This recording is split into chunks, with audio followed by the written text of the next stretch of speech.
Welcome back to RMS Diagnostics. If you're new here, just thought I'd explain what we do. We're an auto electrical fault finding company.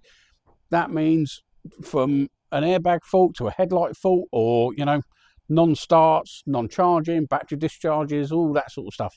So what this channel's about is just showing you our day-to-day processes of what we do, how we do it, how we find voltages, how we process sort of these faults, how we deal with the customers, how we deal with the faults, whether we deal with intermittent faults, so again, sort of a bit of everything: the business side, the customer side, the interactions, the faults, the cars, the technical, a little bit of everything. So hopefully you like what you see. Obviously we've got an apprentice started with us, so he's just training up. You'll see him in some of these videos, and yeah, hope you like what you see.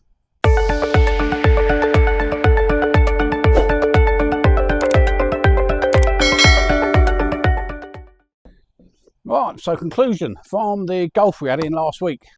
So this was the one that had blown the fuse for the coolant, the auxiliary coolant motors, and the oil pressure control solenoid. So we plugged it in. It had blown the fuse. We checked it through. The short wasn't there at the time.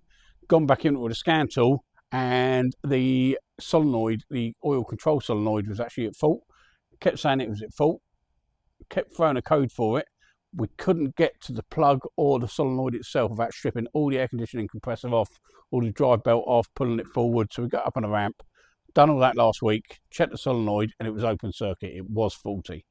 So what are the chances that we had something else going on? Doesn't look like we have. Could have been one of the motors mucking about. But at the moment, it's all showing up as okay. So what we think's happened is the solenoid's failed and shorted, blown the fuse, and that's it. A bit like when your bulb blows in your kitchen, blows all your electrics in your house. Just go and reset it, and then obviously the bulb's just gone. So I think it's something along them lines. So we put the solenoid in it. We've run it up temperature a couple of times. We've gone back into it. No fault codes in it whatsoever. It hasn't blown the fuse, and we even run it with a 5 amp fuse in there. So if it was going to blow, it would show up straight away. So we've renewed it with a proper 10 amp fuse in it. It all seems good. So customers over the moon. We don't really do mechanical work, that sort of side of it, but I didn't want to send it to a garage who's going to fit that part in there and it not fix it. So we wanted to get it all stripped out, test the part in our hand before we ordered it in. So before we even stripped it, we phoned up the dealer. Was it available? Had one on the shelf. Got the solenoid on order. That come down, fit it all back in, and job's a carrot. So yeah, customers over the moon. We'll get this one out and we'll move on to the next one. This is BMW 5 Series that's come in. It's come in with the driver's side heated seat fault. The back and sides work, but the bit under your bum is not working. So the customer said he's done his own repair on it before, soldered up a couple wires, but he's never soldered before, and it's gone down again. So he's brought it into us, get a more permanent repair on it. So yeah, let's have a look at it and I'll show you what we find. So this is the seat in question. The back of the heated seat part works, and these two sides are all good, but there's a pad under here which has gone down. So there's actually 2 ways to move the seat. So you can go the whole thing back, the whole thing forward. Obviously you got the backwards and forwards, but on the BMWs you've got this little part at the front that also goes forward, just like that. And apparently when he fixed it last, if you pull out, there's a little bit of trim in there that you can pull off, and then there's 2 screws, and then you can take this whole thing out properly and have a good look at it. So I'm going to have a look into that, see if that is the case. Try and avoid taking the whole seat out, because it'd be a lot easier if we can just get that little bit of trim off, access his repair, and see what's gone wrong with it. But yeah, I'm going to strip that down. Hopefully it's all good, meaning we don't have to take the whole seat out, which is a nightmare sometimes. But yeah, I'll come back to you when I've got some things exposed and I can show you something. We've got a 2009 smart car. Customers phoned up, said it's not turning over. No immobiliser lights on, no key on the dash. That's the first thing he asked for. If the keys or the immobilisers go down these, they don't crank, and they're a pain. One-time program modules and stuff. So yeah, we determined the key was all working. Just a starter motor fault. How hard can it be? A couple of wires, we're done. Oh no. Oh no. So no, couldn't be that, could it? So this car has got a alternator starter motor generator type unit, which means it's got a control module. The alternator charges the car, obviously, and then reverses to start the car. So we're going to show you sort of what's involved in it and how complicated it's going to get. So we've got some wiring diagrams up. This is all data. So got a 5-pin plug, which goes backwards and forwards from the alternator down to the control unit. So we've got 5 small wires to test. We've got 2 thicker wires on another plug. So one's generator positive, one's a generator negative, or excited generator, positive and negative. That's these 2. And we've obviously got the main power cable in. So we're going to test this, just see if we've got any readings on these. So yeah, so we've got all these under here. Let's show you where the control unit is. Right, so we got this is a control module for the alternator. That's underneath. Got your main lives in, main lives out, etc. So we're going to have to jack it up, strip all the bottom of the car off to get to this, and then we're going to go between there and the alternator, see what's going on, and go from there. But before we go too far with it, I think we're going to test all the voltages to the alternator. The one what we know, you know, we've got 5 volt, we've got ground, 3 control wires, we've got the main battery voltage onto it. So let's test there first before we strip the bottom of the car out, see what we can find. Right, so I've peeled back the trims where the customer said he's done the repair, and we have indeed found his repair, so I'm going to show you that now. Right, as you can see in here, this is where that bit come forward, and in here, get the light on it properly.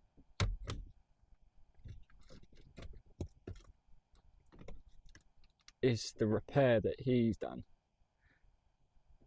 So as you can see, the wire is broken again. Obviously where it's got a lot of movement, maybe the solder joint wasn't connected too good. But yeah. So now I've identified the actual problem. I am going to have to take the seat out, because I've got to take all the leather off the top. And it's not worth it doing it while it's in the car. Risking burning the leather or burning the foam. So I'm going to take the seat out, get it on the desk, and then I'll tune in back with you guys when I've got a little bit more visible, and we'll show you the repair. See you in a minute. Right, so as you can see, this is the previous issue point. So apparently it's a very common problem when people kneel on the seat. It breaks the wires where you've put so much pressure on, because they run the joints down there, where you put so much pressure on it, it breaks the wire. So obviously the customer noticed this, he's done his own repair. The solder joints are actually very good, but the problem is, again, where you're always constantly moving that, and you've got a hard solder connection on a constantly moving part, it's wearing it down and wearing it down and wearing it down to where it's broken again. So what I'm going to do, instead of putting them back, just doing the fix, putting it back here for it to eventually happen again, I'm going to move the solder joints into places like the side of the seat where it's not going to move as much, it's a little bit more firm, so every time he sits down he's not hitting these bits as well. So I'm going to repair it, and I'll come back to you once it's all done, show you the work, and put it back in the car. Right, so I've done the repair on the seat and I've put it back in the car. The repair is still exposed, so I'll show you that now. I'll button it all back together, and this one is good to go.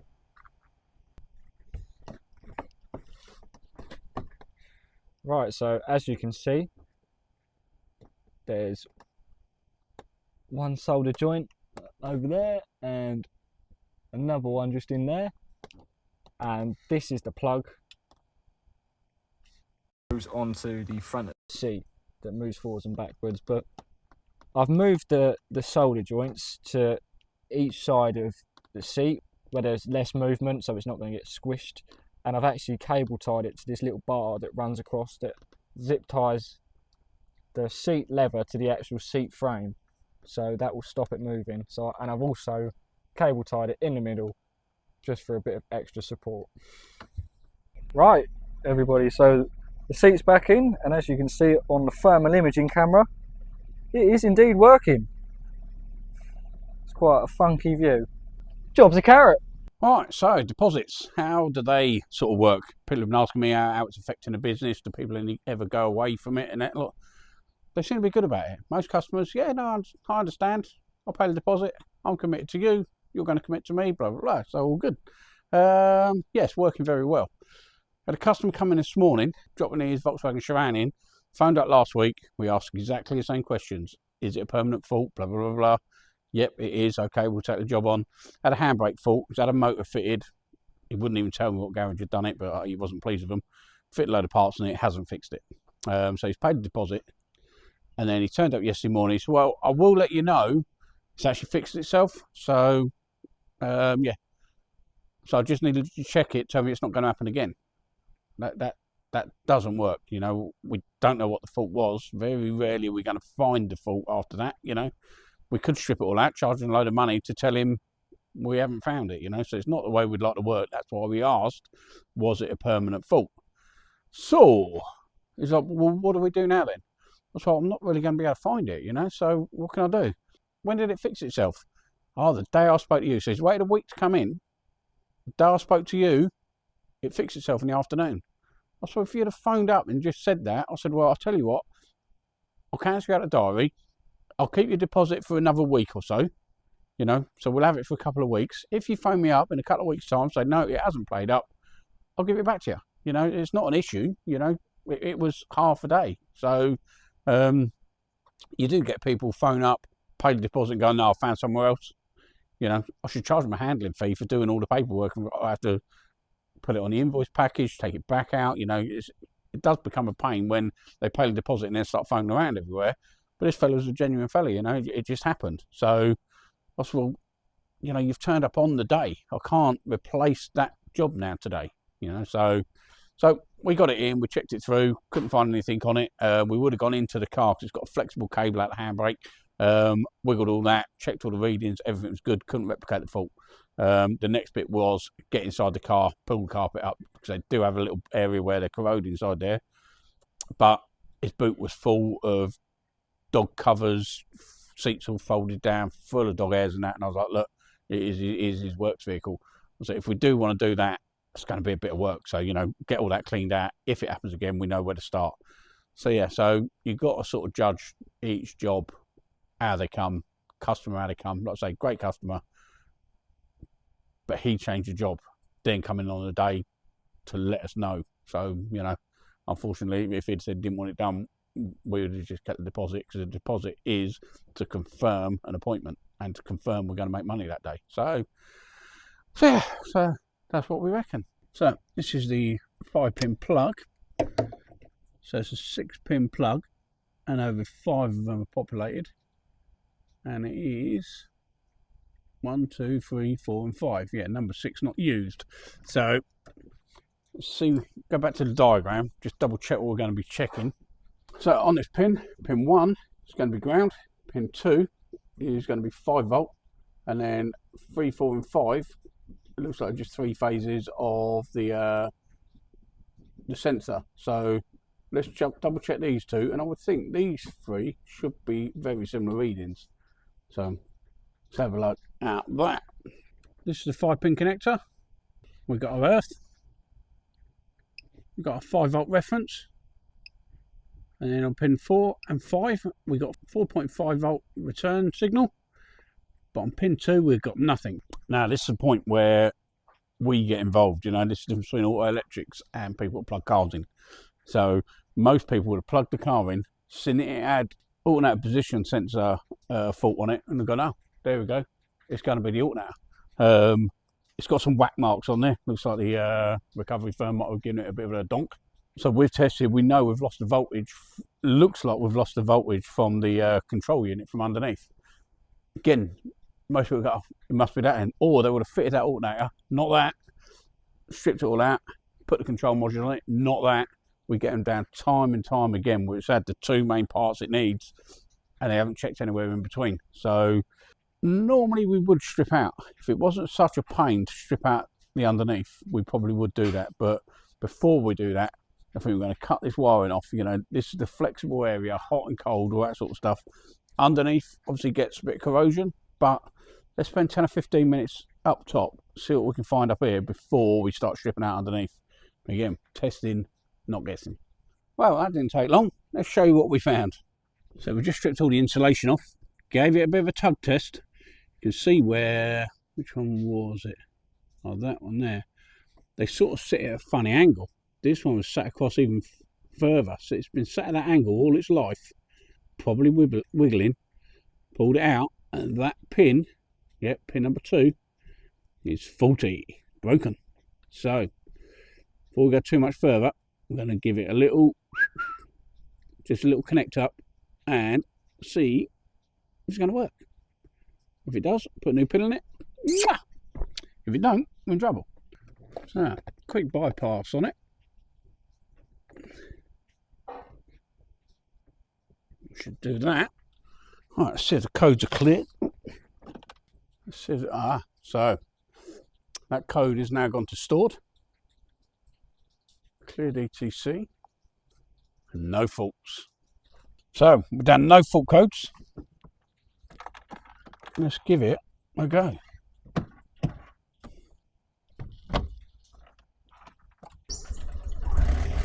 Whoa!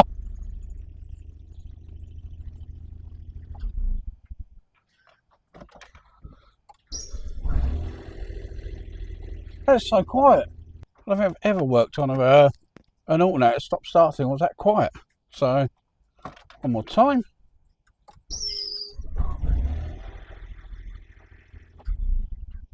Well, there you go. How many people would have fitted parts on that? New alternator, new controller. You know, let's try a battery. Must be the SAM unit. All that sort of stuff. We see it all the time. So not saying we're better than anyone else, but we've just got a logical process of working through it. You know, if we're charging the customer a load of money, it might as well be 4 or 5 hours worth of testing more than parts they don't need. At least they've got something out of it. We've gone from here to here to here to here. You know, if you plug a scan tool in and it says there's a £20 temperature sensor, what's on the top of the engine, what's 2 seconds to change it out. No point in spending 300 quid testing it all through, going through ECUs, getting your oscilloscope out, doing all that sort of stuff when it's a quick plug-in, you know. You might as well pull it off and just make sure you get some voltages from it, but that's it. You know, if it's 20 quid sensor, push it in there, dosh. If it's not that, charge the customer 20 quid, you know, save him some more money. Plug it in there, if it clears, you're done. So yeah, right, let's get this one repaired. There's another one done. Right, not bad into the week. I got my smart card done. You've seen that one. How'd you go with that BMW? Seat is now heated. Yeah, sure, good. Yeah, it was wonderful. Yeah. But yeah, it turns out the customer fix wasn't actually that bad. It was just unlucky as to where the fault actually happens. So that's the one where it says that if you kneel down on the middle of the seat, it can break it. Yeah, it splits the wires. As I was speaking to him on the phone, I'd said, because I know my daughter jumps in front of the car, big foot right in the middle of it, and his kids get in and out every time. So yeah, so that's that one done. We've got loads gone, loads of little jobs that we've managed to finish up this week. Halfway through that Citroen. The mini dash is out. Yep, stripped all that, ain't you? Yeah, that's ready for testing. Do a bit more testing on that. Parts turn up for the most beautiful Clio I've ever seen. Yeah, so that'll be the next one, Clio 172. We'll talk to you about that one on Fridays. And yeah, we're getting there. Car park's nearly empty, so something's going right for a change. So we was looking at getting 5,000 subscribers by the end of the year. We're actually at 4,300 now. So we've gone from 2,500, 4,300 in just over a week. So it's all down to you guys. If you like what you're seeing, like and subscribe, do all the gear, and we'll see you Friday. Ta-da!